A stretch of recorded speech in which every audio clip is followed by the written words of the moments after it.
อนุญาตถามท่านรัฐมนตรีกระทรวงการเงินโดยเฉพาะเป็นเรื่องเงินเดือนพนักงานมันบนเป็นแนวติดหนี้เนาะท่านประธานเดือนหนึ่งต้องได้อันนั้นเบิกเงินสิมีความยุ่งยากสำใดกะยาอยากเสนอให้กระทรวงการเงินนี่หาวิธีทางแก้ไขเพราะว่าบางคนนี่ท่ากินแต่เงินเดือน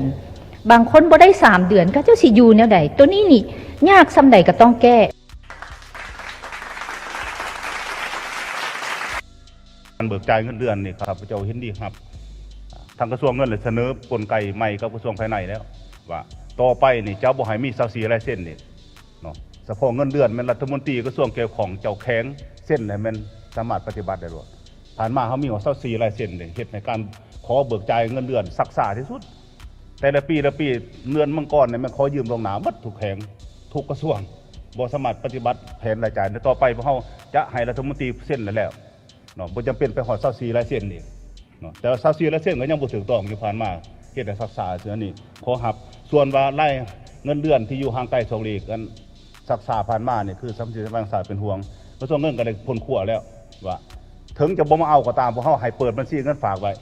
หอนมือแล้วพวกเขาจะเอาเงินเข้าบัญชีเงินฝากเลยบ่มาถอนเงินบ่ให้มาตีรัฐบาลนี่พวกเขาจะเฮ็ดเท่านั้นเฉพาะ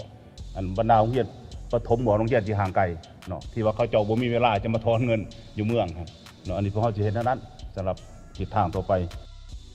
ว้า